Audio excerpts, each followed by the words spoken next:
قرآن و سنت کی کر کے ان کا قبلہ خراب کر دیا۔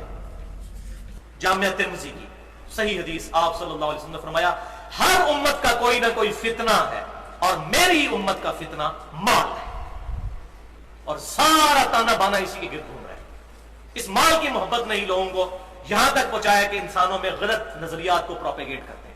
مال کی محبت ہے، اور میں پھر وہی بات کروں گا، شاید آپ کو بری لگے کہ یہ علماء مال کی محبت کی وجہ سے تو حق بات نہیں بتا رہے۔ ایک بریلوی مکتبہ فکر یا دیوبندی مکتبہ فکر کہ مسجد کا امام یا خطیب اگر جمعے کے دن خطبے میں بتا دے کہ صحیح بخاری اور صحیح مسلم میں نماز کا طریقہ کیا لکھا ہوا ہے، تو مسجد کمیٹی 2 منٹ میں اس کو فارغ کر دے گی۔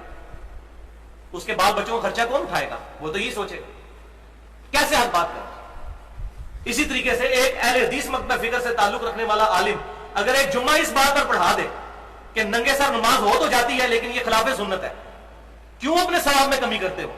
اہل حدیث اور اہل سنت تو وہ ہوتا ہے جو ہر سنت پر عمل کرے۔ ہمیں تو پگڑی بھی باندھنی چاہیے، ہمیں سر پر چادر رکھنی چاہیے، کم از کم ٹوپی رکھنی چاہیے۔